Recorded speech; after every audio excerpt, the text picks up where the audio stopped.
you, students. Yes, we are progressing. Right?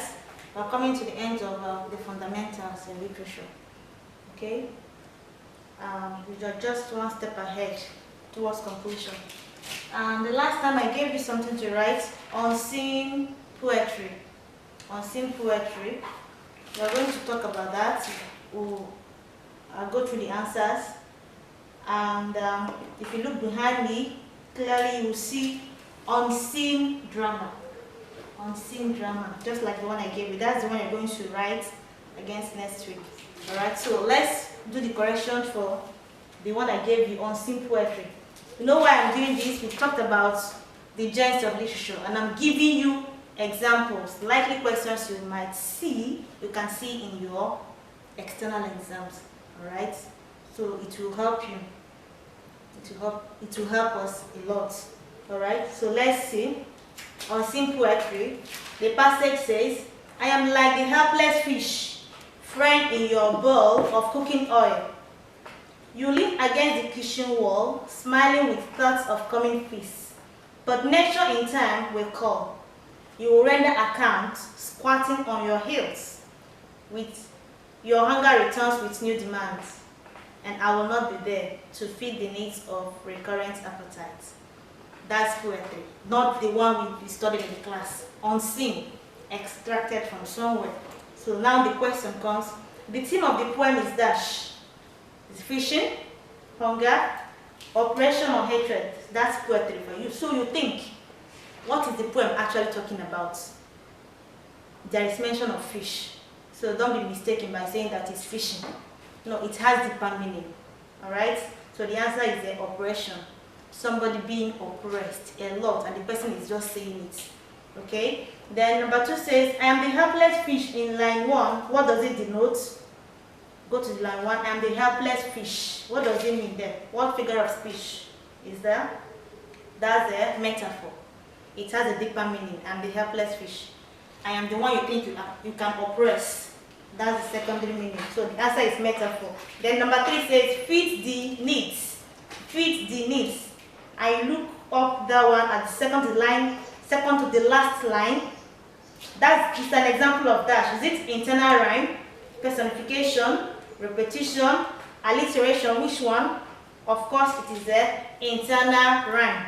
Most of the time we have done rhymes at the end of the line, but now you see rhyme within the line of the poetry. That's feed, need, feed, need. Alright? So the answer is the internal rhyme. Then number 1 says, the tone of the poem is dash. The tone. Remember I said tone, the mood, the atmosphere of the poem determines if the environment is lively, if it's not the sad. Alright? So from the poem now, let's look at it, oppression. So the tone, is it celebratory? Is it happy? Is it convivial? Is it melancholic? What's the answer? You tell me. Melancholic. Then the other one says, the poem is written in the form of a dash. It's written in the form of a dash. So you now think, is it ballad? Is it sonnet? Panegyric? Dramatic monologue? Think, which one? Does it have a rhyme scheme? Is it 14 line? What kind of a poem? It is dramatic monologue. It's as if he's talking to himself. Monologue, when somebody is just talking to himself, acting his character and another person's character. But this one is dramatic monologue in kind of a poem. Then number 6 says, frying in your bowl of cooking oil. Frying in your bowl of cooking oil. In line 2 is dash. What does it denote? Is it rhyme? Is it stanza? Is it imagery? Is it onomatopoeia? What does it mean? Imagery. Imagery of what? Somebody cooking, giving us imagery of the persecution, the kind of oppression they are being giving out to them. Cooking. Imagine somebody cooking in oil, frying somebody. That's the oppression to the highest level. So giving imagery to the picture of what the person is talking about. Then the other one says, this poem is an example of dash. What type of poem? Is it sonnet? Is it blank verse? Is it rhyme? Is it couplet? Of course, the answer is there. Blank verse. There is no rhyme scheme. There's no rhyme scheme. Then that one says, the idea in this poem is embedded in dash. The whole idea, how do you understand the idea in this poem? Is it through symbols? Is it through apostrophe? Is it through metaphor? Or through repetition? I said something earlier. It has secondary, not just fishing. So through metaphor. Then the other one says, the dash speaks through the poem. Who speaks through the poem? Is it the author, the persona, the dramatist, or the creator? Who? The poetic persona. Then the last question says, the atmosphere of the poem can be said to be dash. The atmosphere. Is it relaxed? Somebody that is being oppressed. Is it festive? Is it tense? Is it conducive? What's the answer? It's tense. It's not relaxed. And that's the end of that particular question and answer to Unseen Poetry 1. And I gave you another one. Fortunately, this one is the poem that we studied in the class. We have done this. It should be your SS2 poem. I ask you to read the poem and answer the questions. Alright? Question 1 says, based on the antecedents of the poem is a dash. Based on the circumstances surrounding the writer, the things, the story, the background of that writer. I told you some things pertaining that particular writer, George Herbert. Who is he? You know, he's an Anglican priest, blah, blah, blah. So, based on that antecedents now, what type of poem is this? Is it romantic poem, Augustan poem, Elizabethan, metaphysical poem? What type of poem is that? Of course, it is a metaphysical. And this leads you to the next question. The answer comes from that metaphysical. The subject of the poem revolves around dash. Man's relationship with God, man's relationship with other humans, man's relationship with angels, man's relationship with himself.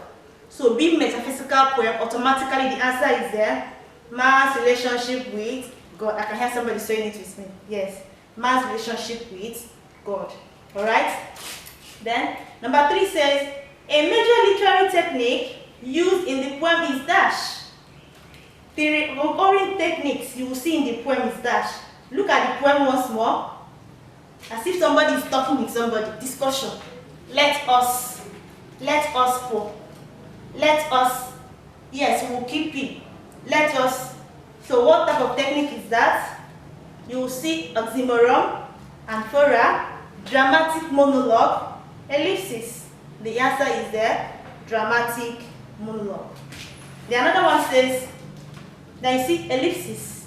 Then you see which dispersed lie in line 4. Let's read the whole of line 4. Okay, line 4 says, let the world's riches which dispersed lie. Let everything good, the world's riches, the goodness, the wisdom, the pleasure, let him lie. Look at the table is lying flat now. And you know it's about creation. When God wants to make man, the man is lying flat now. And now says, let everything good lie. And what figure of speech is that? It says, is it amphora, personification, hyperbole, inversion? What is the answer? That is the personification. Because everything good is not human being.